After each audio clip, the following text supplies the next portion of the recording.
네, 오늘 함께 고난주간의 시작인 새벽기도 가운데 하나님께서 주시는 복된 은혜, 예수 그리스도의 십자가의 은혜가 풍성하게 경험되어지는 시간 되시길 원합니다. 예수님께서 예루살렘에 입성하셨고 십자가의 길로 더욱더 한 발자국 한 발자국 가까이 나아가고 계십니다. 그때 예수님께서 계속해서 복음의 메시지의 중심이요 자기 부인의 길이요 이 가식적이고 겉에 어떤 육신적인 것들의 열매를 맺어가고 있는 세대를 향하여서 계속해서 그들이 가지고 있는 진정한 하나님을 향한 마음이 중요한 것에 대해서 계속해서 말씀하고 계십니다. 그래서 오늘의 말씀에 기록되어 있는 것을 보면 이제 예수님께서 성전에서 나가시고 계십니다. 제자들과 함께 성전을 이제 밖으로 나아가시는 거예요. 그런데 제자 중에 하나가 예수님께 묻습니다. 보소서 이 돌들이 어떠하며 이 건물들이 어떠하나이까? 라고 물으십니다. 그랬을 때 예수님께서는 이렇게 대답하시죠. 2절에 내가 이 큰 건물들을 보느냐? 돌 하나도 돌 위에 남지 않고 다 무너뜨려지리라 하시니라 라고 말씀하고 계십니다. 이 성전은 이제 예루살렘 성전을 뜻하고 있는데요.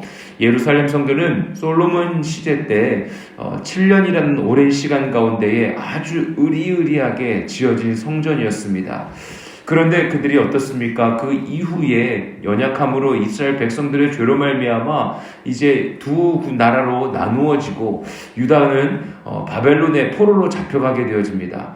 그리고 바벨론의 포로기 가운데에서 하나님께서 은혜를 베풀어 주셔서 다시 귀환하게 되어지고 수르바벨의 주도에 의해서 다시 재건축, 재성전이 건축되어지지 않습니까? 그리고 난 다음에 다시 또한 어려움이 있고 하나님께서 흑암의 시기를 암흑기의 시기를 주시고 헤롯 대제왕 때에 다시 한번 재건축하게 되어집니다. 그러니까 이 인간이 만들어 놓은 이 성전이요 하나님이 보시기에 계속해서 인간의 죄성들로 자신의 욕망들을 채우기 위한 하나의 겉모습만으로 세워지는 모습들에 대해서 꾸짖고 계시는 것입니다. 모든 이 돌들이 다 무너질 것에 대해서 말씀하십니다. 그 요한복음의 말씀에 보면 이제 2장에 성전을 깨끗게 하시는 장면이 나오지 않습니까? 그러니까 예수 그리스도께서는 이 성전이 지금 타락하고 있고 그래서 이 성전을 내가 무너뜨리겠고 사흘 만에 다시 건축하겠다라고 말씀하시지 않습니까?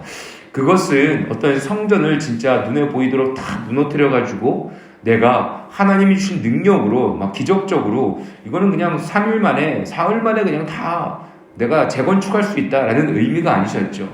예수 그리스도께서 그 모든 인간의 욕망으로 세워진 이 성전들, 즉 죄 가운데 있는 그 모든 죄를 짊어지시고 내가 십자가에서 죽을 것이고 사흘 만에 다시 부활하실 것에 대해서 비유적으로 말씀하신 것이었죠.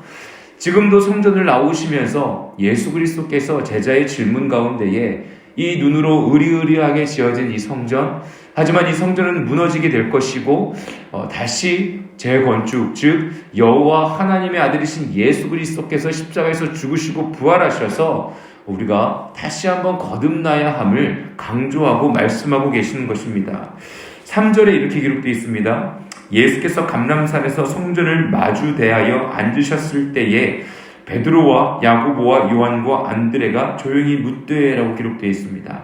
그러니까 이 3절에 기록되어져 있는 이 모습을 한번 묘사되어지는 것을 생각해 보면 감람산에서 성전을 마주 대하여 보고 계시는 겁니다. 산에 오르셔서 이제 성전을 바라보고 계시는 거예요. 뭔가 이렇게 대치되고 있는 모습이지 않습니까? 대치되어 있는 모습으로 성전을 바라보시면서 제자들에게 그렇게 이야기하셨던 거예요. 이 성전은 무너지게 될 것이다. 사랑하는 저와 우리 모든 성도님들의 삶 속에 성전은 어떠한 의미입니까? 이 서부순복음교회, 예수 그리스도의 보혈로 정말 세운 교회, 정말로 그냥 거칠에만 어떤 의리의리한 건물로서만 존재하는 것이 아니라 진정으로 예수 그리스도의 십자가의 은혜가 경험되어지는 교회가 되어지길 원합니다. 정말로 우리가 인간이 높아지는 어떤 바벨탑적인 존재가 아니라 바벨탑이 무너져서 흩어져 버렸지 않습니까? 저와 우리 모두가 우리가 이 성전에서 예수 그리스도께서 십자가에서 죽으시고 부활하셔서 우리에게 구원의 은혜의 선물을 주신 것, 우리의 죄가 십자가에서 이미 못 박혔고 또한 우리의 죄가 사함을 받고 하나님의 참된 자녀로 우리가 쓰임받기 위해 사명을 받은 자로서 이제 우리가 성전의 문 밖으로 나가 흩어진 곳 가운데에서 성전으로 살아갈 수 있는 믿음의 자녀들 되시길 예수님의 이름으로 간절히 축복합니다. 저와 우리 모두는요, 성전인 거예요. 이미 하나님께서 성전으로 불러주신 거예요. 성전은 건물이 아니요, 눈에 보이는 것이 아니요, 성령에 충만한 저와 우리 모두가 성전이 되어야 될 줄로 믿습니다. 성전으로 우리가 살아가는 주님의 자녀로 살아갈 때에 제자들이 이렇게 묻지 않습니까? 어느 때에 그런 일이 있겠습니까? 이 모든 일이 이루어지려 할 때에 무슨 징조가 있겠습니까? 이제 예수 그리스도께서 이제 하시는 이야기가 자꾸 죽으신다고 이제 로마에 이제 의해서 자기는 십자가에서 죽게 될 것이라고 말씀하시고 부활할 것이라고 말씀하시고 우리가 자꾸 하나님께서 하시는 말씀들이 이제 심상치 않은 것을 그들이 좀 느끼고 있는 것이죠. 그때에 예수께서 말씀하십니다. 5절입니다. 너희가 사람의 미혹을 받지 않도록 주의하라. 많은 사람이 내 이름으로 와서 이르되 내가 그리하여 많은 사람을 미혹하리라.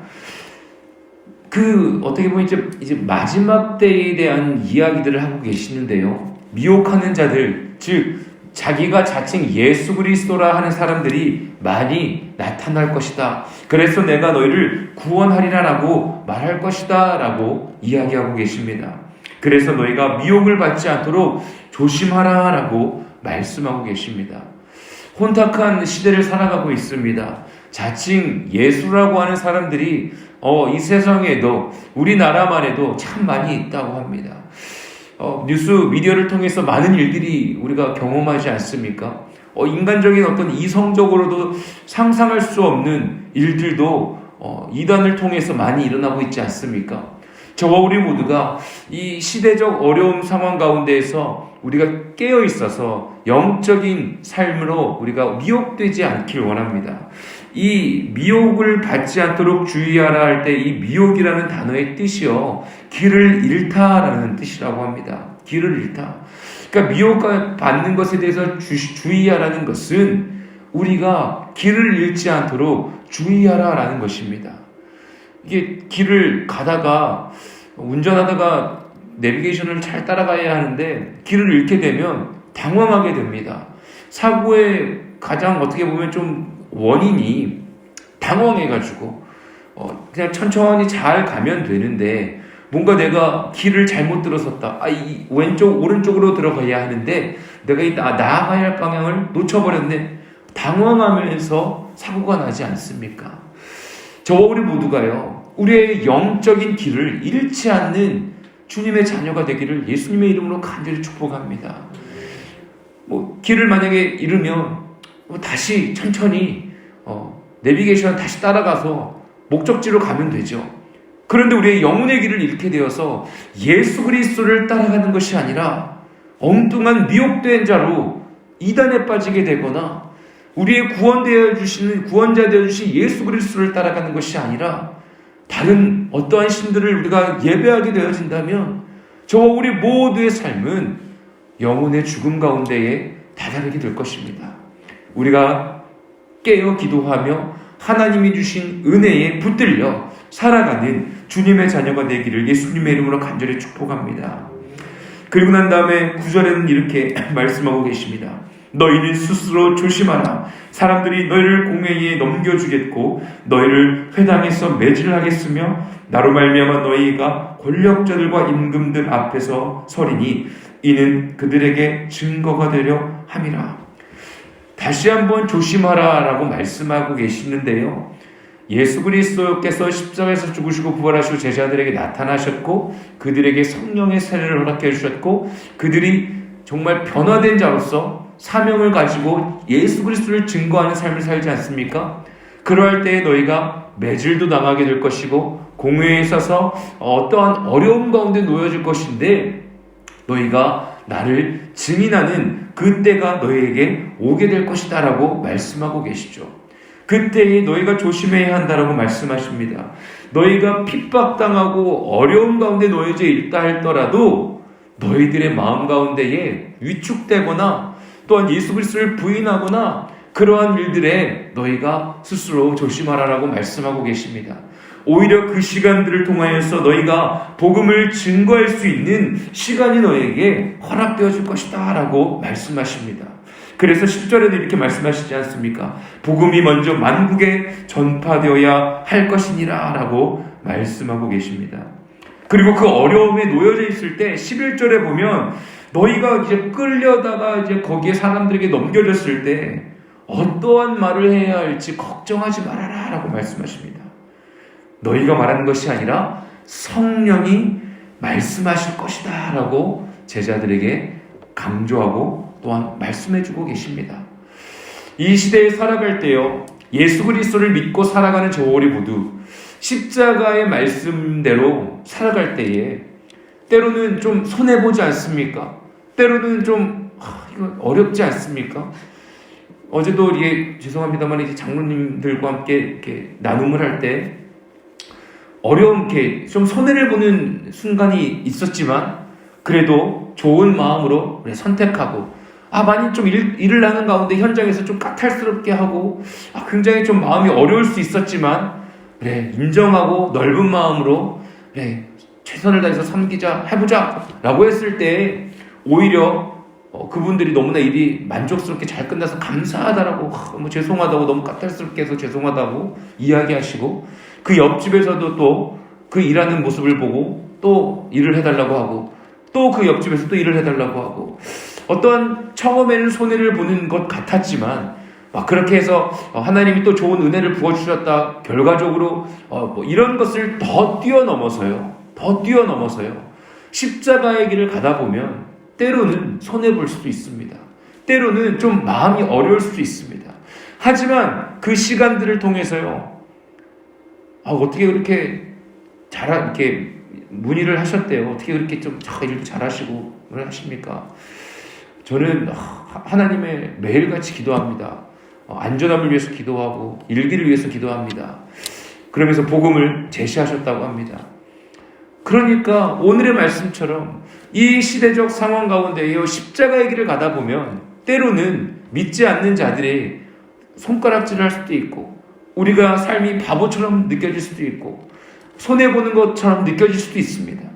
하지만 잊지 말아야 할 것은요, 그 시간들을 통하여서 성령님께서 저와 우리 모두에게 감동을 주시고 하나님 아버지 예수 그리스도의 십자가의 복음을 증거할 수 있는 은혜의 시간을 주신다는 것을 잊지 않는 저와 우리 모두가 되어지길 원합니다. 마지막으로요, 13절에는요, 너희가 사람들에게 미움을 받을 것인데 끝까지 견디는 자는 구원을 받을 것이다 라고 말씀하고 계십니다. 끝까지 견딜 수 있는 믿음의 자녀 되시길 예수님의 이름으로 간절히 축복합니다. 버티는 거요, 그거 쉽지 않습니다. 현실의 거치는 삶 속에서요, 버티는 것 정말 쉽지 않습니다. 때로는 마음이 무너지기도 합니다. 때로는 극단적인 생각을 하시는 분들도 있습니다. 하지만 어두움의 존재가 우리의 마음을 공격할 때마다 예수 그리스도의 십자가의 보혈로 끊어내고 예수 그리스도께서 그 길을 가셨던 것을 기억하면서 저와 우리 모두가 끝까지 버티고 하나님을 믿고 신뢰하는 주님의 자녀가 되길 예수님의 이름으로 축복합니다. 그럴 때요, 내 안에 세워주었던 인간의 욕망의 성전은 무너지게 되어질 것이고요, 예수 그리스도의 십자가의 은혜로 부활하신 진정한 성령의 충만한 성전이 저와 우리 모두의 삶 가운데에 세워질 줄로 믿습니다. 그러한 은혜가 이번 고난주간 가운데에 나의 삶의 일상 속에서 경험되어지는 주님의 자녀들 되시길 예수님의 이름으로 축복합니다. 그럴 때에 진정한 십자가의 의미에 한 발자국 다가가는 시간 될 줄로 믿습니다. 그러한 은혜가 저와 우리 모든 성도님들의 삶 가운데 충만하게 임하시길 예수님의 이름으로 간절히 축복합니다. 아멘.